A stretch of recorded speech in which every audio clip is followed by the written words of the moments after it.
Hello student, welcome to my YouTube channel success academy.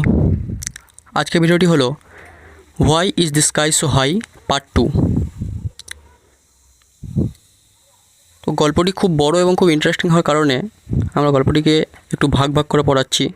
তো কোনো অসুবিধা নেই, খুব শীঘ্রই পাঠটি আসতে চলেছে। তো আজকের গল্পটি হলো why is the sky so high part 2।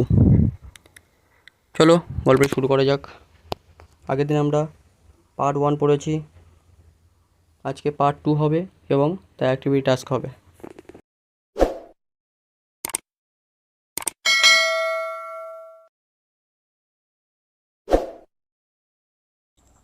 Let's continue, চলো শুরু করা যাক। In those days there lived an old man. এই দিনগুলিতে সেখানে বাস করত একটি বৃদ্ধ মহিলা। She was the oldest woman in the village. সে সেই গ্রামের মধ্যে সবথেকে বৃদ্ধা মহিলা ছিলেন। She lived in a little mud hut. She lived তিনি বাস করতেন, ইন এ লিটিল মাড হাট। এ লিটিল মানে কি একটি ছোট্ট, মাড মানে মাটির, হাট মানে কুঁড়ে ঘর। তাহলে তিনি বাস করতেন একটি ছোট্ট মাটির কুঁড়ে ঘরে। হার হাট ওয়াজ beside a paddy field.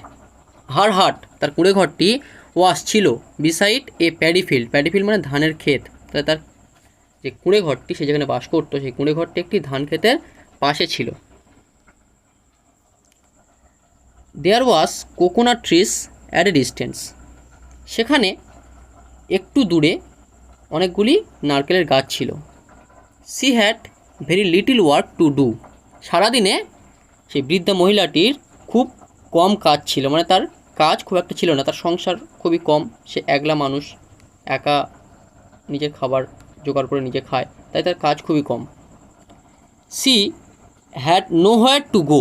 C had nowhere, nowhere মানে কোথাও না, টু গো, গো মানে যাওয়া, তাহলে তার যাওয়ার কোনো জায়গা ছিল না।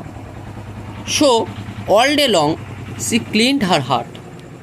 সো অল ডে লং তাই সারাদিন ধরে সি ক্লিনড হার হার্ট, সে তার কুঁড়ে ঘরটি পরিষ্কার করতে ব্যস্ত থাকত। ওয়ান হট সামার ডে, একদিন একটি গ্রীষ্মের দিনে, গ্রীষ্মের দিনে, গরমকাল আমরা জানি গ্রীষ্মকালে গরম হয়, তাহলে একদিন এক গ্রীষ্মের গরমের দিনে দেয়ার ওয়াজ ডাস্ট এভরিহোয়ার। সেখানে সমস্ত জায়গায় ধুলো উঠছিল। গরমকালে কী হয়, মানে পরিবেশের একটা হাওয়াময় একটা পরিবেশ সৃষ্টি হয়, তো সেখানে ধুলো বালি চারিদিকে ওড়ে। এখানে সেই বলছে one hot summer day there was dust everywhere. একদিন গ্রীষ্মের তীব্র গরমের দিনে চারিদিকে ধুলো উঠছিল। পিউপিল ওয়্যার কাফিং and sneezing with the dust. Pupil were কাফিং, কাফিং মানে এখানে কাশা, অ্যান্ড স্নিজিং, স্নিজিং মানে হাঁচি করা, তাহলে হাঁচা। পিউপিল ওয়্যার কাফিং and sneezing with the dust. মানুষজন সেই ধুলোর কারণে কাশছিল এবং হাঁচছিল।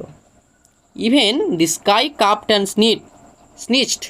ইভেন এমনকি দি স্কাই কাপড অ্যান্ড স্নিচড, আকাশও পর্যন্ত হাঁচছিল এবং কাশছিল।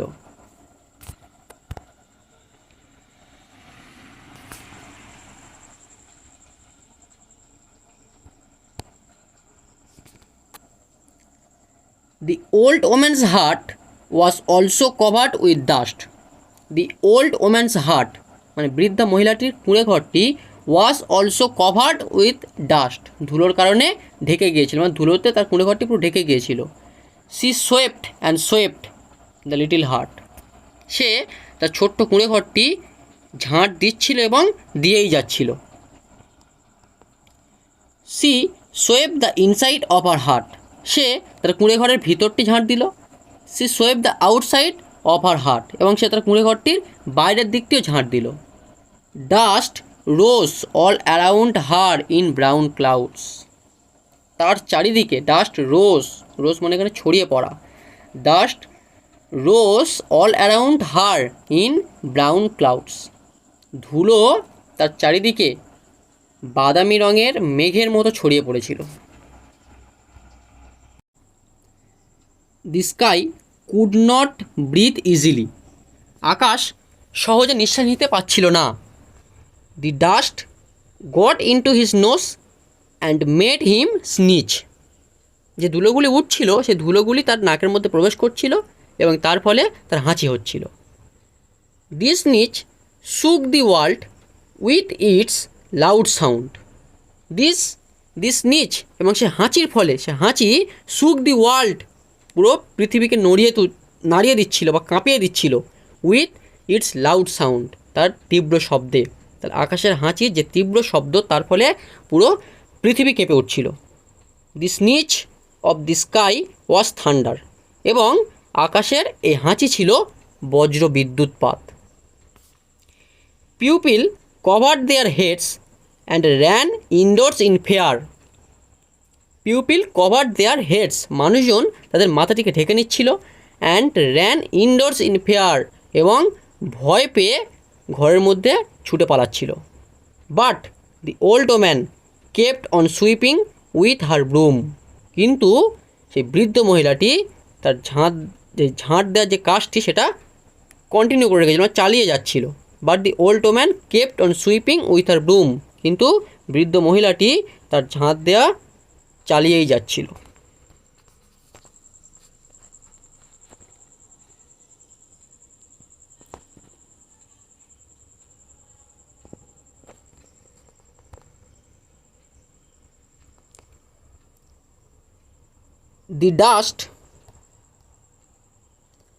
The dust from her broom got into the sky's eyes.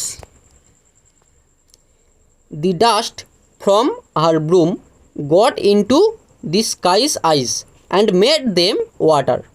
The dust from her broom, এবং তার ঝাঁট দেওয়ার ফলে তার ঝাঁটার যে ধুলোগুলো গট ইনটু দ্য স্কাইস আইস, আকাশের চোখের মধ্যে প্রবেশ করছিল, অ্যান্ড মেড দেমস ওয়াটার, এবং সেগুলিকে তার ফলে কি জল তৈরি হচ্ছিল। মেড দেম ওয়াটার, ধুলোগুলো চোখের মধ্যে, আমাদের চোখের মধ্যে ধুলো আসলে যেমন জল বের হয়, আকাশের চোখের মধ্যে তেমন ধুলো গিয়ে জল সৃষ্টি হচ্ছিল।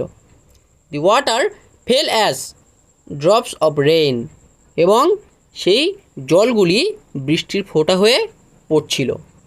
Rain drops fell onto the areas she had just swept, এবং বৃষ্টির ফোঁটাগুলি সেই সমস্ত জায়গাতে পড়ছিল সি হ্যাড জাস্ট ওয়েপ, বৃদ্ধ মহিলাটি সবেমাত্র যে সমস্ত জায়গাতে ঝাঁট দিয়েছে। ওয়ার্ড্রোব, এখানে শব্দের যে মানেগুলো, মাঠ, মাঠ মানে কি? মাঠ মানে wet earth that is soft and sticky. Wet earth মানে ভিজে মাটি, মানে কাদা মাটি বলা যায়। তাহলে wet earth that is soft and sticky, যেটা চিপতে থাকে এবং খুব নরম হয়, তার কাদা মাটি। Swept, SWEPT, swept. সোয়েপ্ট মানে কি? Cleaned a surface using a broom, ঝাঁটা দিয়ে কিছু পরিষ্কার করাকে সোয়েপ্ট বলা, মানে ঝাঁট দেওয়া। রোজ, রোজ মানে কি? ROSE, রোজ মানে past tense of rise got up, মানে রাইজ মানে কি? ছড়ানো। তাহলে এই ছড়ানো ভার্বের অতীতকাল গট আপ, মানে ছড়িয়ে যাওয়া। আমাদের পাঠ্যের পড়া এই পর্যন্ত শেষ হলো। এবার আমরা অ্যাক্টিভিটি টাস্ক করবো। লেটস ডু, চলো করা যাক। Activity 3, complete the following sentences with words from the text. গল্প থেকে শব্দ খুঁজে নিয়ে শূন্যস্থানগুলি পূরণ করো, বাক্যগুলিকে পূরণ করো। Number 1, the old woman lived in a dash হাট। বৃদ্ধ মহিলাটি কোন কুঁড়ে ঘরে বাস করতো বা কেমন কুঁড়ে ঘরে বাস করতো? তো শূন্যস্থান হবে কি? Mud hut. The old woman lived in a mud hut, বৃদ্ধ মহিলাটি মাটির কুঁড়ে ঘরে বাস করতো। নাম্বার বি, দি হাট ওয়াস বিসাইড এ প্যাডি ড্যাশ। দি হাট ওয়াস বিসাইড এ প্যাডি, কুঁড়ে ঘরটি কার পাশে ছিল? এ প্যাডি, তার শূন্যস্থান হবে ফিল্ড, একটি ধান ক্ষেতের পাশে ছিল। Number C, one hot summer day there was dust everywhere. One hot summer day there was dust everywhere, তাহলে একদা এক গ্রীষ্মের দিনে সেখানে মানে সমস্ত জায়গায় বা চারিদিকে কী উঠছিল? শূন্যস্থান হবে ডাস্ট, মানে ধুলো উঠছিল। Number D, the old woman swept her heart with a dash. The old woman, বৃদ্ধ মহিলাটি, সোয়েপ্ট হার হার্ট, তার কোণে ঘরটি ঝাঁট দিচ্ছিল, উইথ এ, কিসের দ্বারা?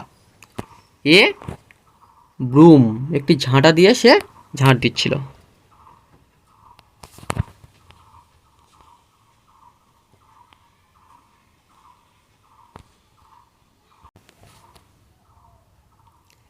Activity 4, complete the following table, 1 is done for you।